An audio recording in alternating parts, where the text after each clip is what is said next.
عظمت قرآن کے موضوع پر۔ سبحان اللہ۔ بے شک قرآن آسمانی کتاب ہے، لا ریب کتاب ہے۔ اس لیے علامہ اقبال نے کہا وہ معزز تھے زمانے میں مسلمان ہو کر، اور ہم خوار ہوئے ہیں تارک قرآن ہو کر۔ یعنی جس قوم نے، جن لوگوں نے قرآن کو سمجھا، پڑھا، قرآن کو سینے سے لگایا، قرآن کی اہمیت، افادیت کو سمجھا، وہ دنیا میں اور آخرت میں معزز بن گئے۔ جنہوں نے قرآن کو نظر انداز کیا، اس کو بھلا دیا، اس سے منہ موڑ لیا، الماریوں میں، طاقوں میں بند کر دیا، وہ قوم زوال اور بڑی برے حال میں ہے۔ اس لیے علامہ اقبال نے آج سے اس دور میں، علامہ اقبال کوئی پرانے دور کے نہیں ہیں، ابھی 1 صدی کے اندر کی بات ہے، تو دیکھ رہے تھے کہ وہ جو ہمارے اسلاف تھے جن کے سینے میں قرآن تھا، جو قرآن کو سمجھتے تھے، قرآن کی عظمت کو جانتے تھے، وہ مسلسل ترقیاں ہی کرتے جا رہے تھے، عروج عروج، فتوحات، عزت ہی عزت، دولت شہرت، اللہ بھی خوش، فرشتے بھی، اور کائنات کی بھی وہ تسخیر کر رہے تھے۔ اور اب ہم اس دور میں قرآن کو نظر انداز کر کے، قرآن کو نہ سمجھ کے، قرآن کو سینوں میں محفوظ نہ کر کے ہم زوال پذیر ہو رہے ہیں۔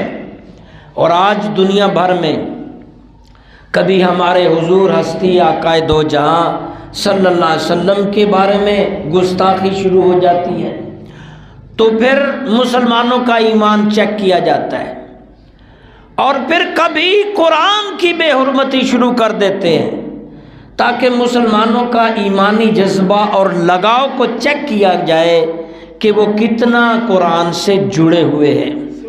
موجودہ دور میں یہی کچھ ہو رہا ہے۔ ایک ماہ نبی کی توہین کی بات آتی ہے کہ عالم کفر میں سے کسی نے نبی کی توہین کی، مسلمان شور شرابہ بلبلاتے ہیں، عاشق سڑکوں پہ آتے ہیں، تو اگلے مہینے پتہ چلتا ہے قرآن کی توہین کر دی گئی ہے، پھر مسلمان بلبلاتے ہیں۔ یہ بس ہم یہی کچھ کر سکتے ہیں، اور یہ میں سمجھتا ہوں اس دور کا یہ بھی بہت بڑا خوش آئند بات ہے کہ کم از کم کچھ لوگوں کے دلوں میں ایمان موجود تو ہے، وہ آپ سے باہر تو ہوتے ہیں، جذبہ تو ہے، قرآن کی شان، نبی کی شان کا جذبہ تو ہے، مگر جہاد ترک کر دیا۔ حضرت امام رحمۃ اللہ علیہ فرماتے ہیں ظالم کا جواب ظلم سے ہی دیا جا سکتا ہے، پیار سے نہیں۔ ظالم کا جواب ظلم سے ہی ہے، اس کا کوئی اور متبادل نہیں۔ اگر ایک دفعہ کسی کفر کے رکن نے، کسی کفر کے ممالک رکن نے توہین قرآن کیا ہے، تو مسلمان جمع ہو کر اس ملک کا بائیکاٹ کریں، اس پہ حملہ کریں۔ یہ ہے ظلم کا جواب، ظلم کہ انہوں نے ظلم کیا ہے کہ ہمارے نبی، ہمارے قرآن کی توہین کر کے، کہ مسلمانوں کا اجتماع ہو، اتحاد ہو، مل کر اس پہ جا کے حملہ کر دیں، اس کا بائیکاٹ کر دیں، اس کے سارے ملک نکال دیں، اس کے سفیر وغیرہ، اس سے معاملات ختم کر دیں۔ یہ اس کا جواب ہوگا جو انہوں نے توہین قرآن کیا ہے، یہ اس کا جواب ہوگا۔ اور یہ نہیں کرتے، جھیلتے جاتے ہیں قرآن کا توہین، کبھی سنتے ہیں نبی کی توہین، کیونکہ مسلمان ملکوں پر کفر کا غلبہ ہے۔ یاد رکھیں ہمارے قرآن کی سچائی میں کوئی کمی نہیں، قرآن برحق سچ ہے۔ اللہ کے نبی صلی اللہ تعالی علیہ وسلم نے قرآن کو اللہ کی بارگاہ سے حاصل کیا ہے، اور دنیا کے تاریخ دان اور ذہین ترین لوگوں نے سرچ کر لی ہے، اور اس عرب دور میں جو عربی جانتے تھے انہوں نے بھی تحقیق کی، اور حضور صلی اللہ علیہ وسلم نے چیلنج کر کے سورت، سب سے چھوٹی سورت قرآن ہے سورت القریش، سورہ کوثر، انا اعطیناک الکوثر فصلی لربک وانحر ان شانئک ھو یہ قرآن کی سب سے چھوٹی سورت ہے، 1.25 لائن کی، 1 لائن 1 لفظ نیچے۔ اللہ کے نبی نے لکھ کر کعبے پر لٹکایا، اس وقت چیلنج کے طور پر مکے میں یا گرد و نواح کے جو عرب ممالک تھے، کوئی چیلنج کرنا ہوتا تو وہ لکھ کر کعبے کے دروازے پر لٹکا دیتے کہ یہ چیلنج کیا جا رہا ہے، کوئی ہے جو اس کا مقابلے کے لیے آئے؟ تو اللہ کے نبی نے اس قرآن کی سب سے چھوٹی سورت وہاں لکھ کر لٹکا دی بطور چیلنج کہ اگر تمہیں عرب دانوں، عربی بولنے والوں، عرب زبان کے لوگوں، تم سمجھتے ہو کہ یہ عربی میں قرآن ہے، شاید نبی نے گھڑا ہے خود سے کیونکہ وہ عربی والے ہیں، تو تم سارے جو جدید سے جدید عربی دان ہیں، اس چھوٹی سی سورت کا بدلہ اس جیسا قرآن بنا کر دکھا دو۔ فَإِن لَّمْ تَفْعَلُوا وَلَن تَفْعَلُوا فَاتَّقُوا النَّارَ الَّتِي وَقُودُهَا النَّاسُ وَالْحِجَارَةُ أُعِدَّتْ لِلْكَافِرِينَ۔ اللہ رب العزت نے کئی سال وہ چیلنج لٹکتا رہا، بڑے بڑے عرب دان فصحاء عرب کو تھک گئے، کوششیں کاوشیں کرتے رہے، مگر قرآن کی چھوٹی سی صورت کے مقابلے میں کوئی صورت نہیں جوڑ سکے، بنا سکے کوئی صورت۔ فاتوا بصورت من مثلہ، اللہ نے تو چیلنج کیا تھا، فاتوا بصورت من مثلہ وادعوا شہداءکم من دون اللہ ان کنتم صادقین۔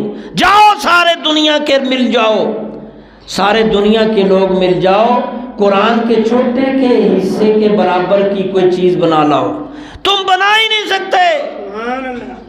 وادعوا شہداءکم، سارے دنیا کو بلا لو، من دون اللہ، اللہ کو چھوڑ کر ساری دنیا مل جائے کہ اللہ کے کلام کے برابر یا اس کے کسی حصے کے برابر اس طرح کا بنا دکھاؤ۔ ان کنتم صادقین، اگر تم میں ذرا بھی سچائی ہے۔ خود ہی فرمایا فَإِن لَّمْ تَفْعَلُوا وَلَن تَفْعَلُوا، بالکل نہیں بنا سکیں گے، نہیں لا سکیں گے، اور واقعی نہیں لا۔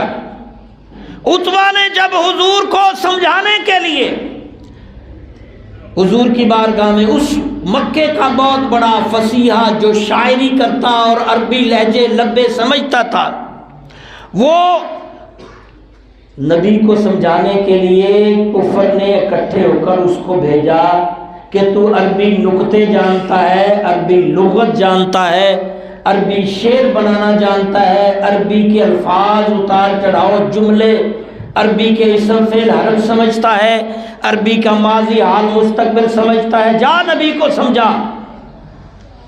نبی کی بارگاہ میں جب پہنچا، حضور اس کو چاچے کی طرح، دور سے رشتہ تھا، حضور نے بٹھایا اور پاس، اور وہ اس نے جو کچھ کہنا تھا کہا، تو اس کے جواب میں جناب نے قرآن پڑھنا شروع کر دیا۔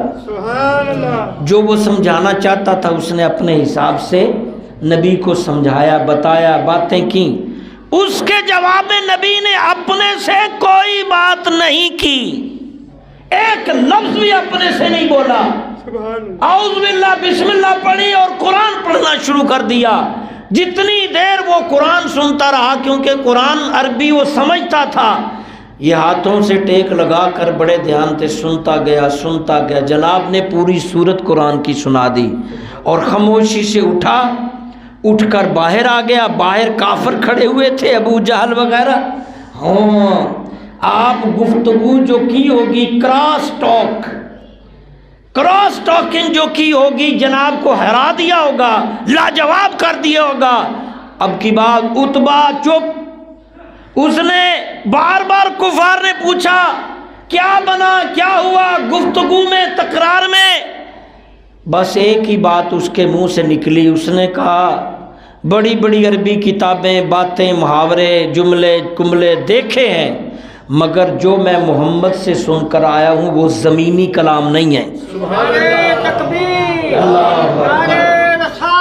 یا رسول اس نے کہا جتنے جملے، جتنی کتابیں، محاورے، عربی لغتیں، عربی جوہیات، عربی غزل، اشعار، عربی الفاظ، جو کچھ بھی دنیا میں ہے، لیکن جو میں نے محمد عربی صلی اللہ علیہ وسلم سے کلام سنا ہے وہ زمینی کلام، یہ کوئی آسمانی کلام ہے، یہ حق کا سچا کلام ہے۔ اور کافر کا آگے سے کیا جواب تھا؟ لو جی محمد صلی اللہ علیہ وسلم کا اس پر بھی جادو چل گیا، اس پر بھی جادو۔ بھئی جب کوئی جواب نہ ہو تو پھر اس طرح کا جواب ہوتا ہے، جب دلیل نہ ہو غصہ آتا ہے، جب جواب دینے کے لیے کوئی دلیل نہیں تو غصہ، پھر غصہ، گالی، غصہ آپ کے پاس پھر گالی ہوگی، غصہ ہوگا، بس وہ آپ کو یاد ہے، اس کے علاوہ دلیل نہیں ہے، وہ بس غصہ آپ کو فطرت میں ہے اور گالی جو ہے وہ آپ کی روٹین ہے۔ آپ عام حالات میں بھی غصہ جب جواب نہیں آئے گا تو پھر یہ دو باتوں میں اللہ غنی۔ علامہ اقبال فرمایا اتر کر ہرا سے سوئے قوم آیا۔ اللہ کے نبی صلی اللہ علیہ وسلم جب ابھی نبوت کا اعلان فرمانا تھا، ان دنوں میں ہرا میں عبادت کیا کرتے تھے، وہاں اللہ اور نبی کا آپس میں کیا معاملہ چلتا تھا ہمیں نہیں معلوم، وہیں پر پہلی وحی آئی تھی نا، اقرا پڑھو اپنے رب کے نام سے، وہیں سے شروعات ہوئی تھی، اور پھر وہیں سے پیغام ملا تھا، یہاں سے ہرا سے نیچے اتر۔ ہرا بہت اونچی جگہ ہے، کئی اصحاب گئے ہوں گے مقام ہرا میں، اور فرمایا نیچے اترو اور جا کے قوم کو تبلیغ کرو، اور پھر آپ نے قوم سے تبلیغ کری اور کیا کیا تکلیفیں جھیلی آپ جانتے ہیں۔ اور قرآن سبحان اللہ، یہ نبی علیہ السلام کسی سے پڑھے ہوئے نہیں تھے، کسی ٹیوشن سینٹر میں نبی نہیں گئے، کسی سکول، کالج، یونیورسٹی میں نبی، کسی استاد کے محلے دار کسی کے پاس پڑھنے، ایک امی تھے، ان پڑھ جسے کہتے ہیں۔ آپ نے پیدا ہو کر 40 سال کی عمر تک کسی سے کچھ نہیں پڑھا، کسی کے پاس پڑھنے سیکھنے نہیں گئے، البتہ کچھ دن غار ہرا میں رہے، پتہ نہیں اللہ نے کیسے آپ کے دل میں سب کچھ اتار دیا، اور سارے علموں کے امام، سارے عالموں کے امام، پوری دنیا کے امام، پوری دنیا کی زبانیں، پوری دنیا کی زبانیں، جانوروں کی زبانیں آپ سمجھتے تھے، پوری دنیا کا علوم آپ کے پاس تھا، اور یہ بہت بڑا سہارا اللہ کے بعد جناب کے پاس قرآن تھا۔ اس لیے فرمایا اتر کر ہرا سے سوئے قوم آیا، اتر کر ہرا سے سوئے قوم آیا، اور ایک نسخہ کیمیا، ایک نسخہ کیمیا ساتھ لایا۔ وہ نسخہ کیمیا قرآن کو کہہ رہے ہیں، موسیٰ علیہ السلام کو بھی لکھا لکھایا قرآن ملا تھا کوہ پہ کہ جاؤ، وہ نسخہ کیمیا اپنے ساتھ لایا۔ اسے وہ معزز تھے زمانے میں مسلمان ہو کر، اور تم خوار ہوئے تارک قرآن ہو کر۔ آج ہماری پستی زوال قرآن کو چھوڑ کر ہے، گردر سے قرآن ہم نے بھلایا نہ ہوتا یہ زمانہ، گردر سے قرآن ہم نے نہ بھلایا ہوتا یہ زمانہ، نہ زمانے نے دکھایا ہوتا۔ آج ہماری پستی کی وجہ قرآن کو چھوڑنا ہے۔ قرآن کے ایک ایک لفظ میں ہمارے لیے عروج تھا، ہمارے لیے کامیابی بلندی تھی۔ آج ہم قرآن کو چھوڑ کر پستی میں ہیں، کفر کے غلبے میں ہیں، کفر کے ماتحت ہیں، اور دور تو کیا مسلم ملکوں کے حکمران بھی کفر کے غلبے میں۔ اور اللہ کے نبی صلی اللہ علیہ وسلم کی تعریف میں شدہ مدہ زبراں زیراں شدہ قرآن کی ایک ایک چیز بہت سبق رکھتی ہے، یہاں تک کہ اس کی شد مد بھی کوئی سبق دے رہی ہے۔ شدہ مدہ زبرا زیرا وچ تعریف دے آیاں آما لوکاں خبر نکائی، آما لوکاں خبر نکائی تے خاصاں رمزاں پائیاں۔ جب اس کو سمجھیں گے، قوم کی حیثیت سے قرآن کو سینے سے لگائیں گے، پھر انشاءاللہ دنیا بھر میں اس کا تحفظ بھی کر پائیں گے، بلکہ دنیا میں کسی کو ہمت نہیں ہوگی۔ جب ہماری قوم قرآن کی حامل تھی، دنیا میں کوئی قرآن کی نبی کی توہین نہیں کرتا تھا۔ آج اس لیے ہو رہی ہے کہ ہم کمزور ہو گئے، ہم غلام ہو گئے۔ پھر سے اپنے قرآن کو گلے سے لگائیے، سمجھیے انشاءاللہ العزیز اگر ہم حامل قرآن ہو گئے تو دنیا بھر میں پھر سے ہمارا ڈنکا ہوگا، ہمارے قرآن کی عزت بڑھے گی۔ اللہ تعالیٰ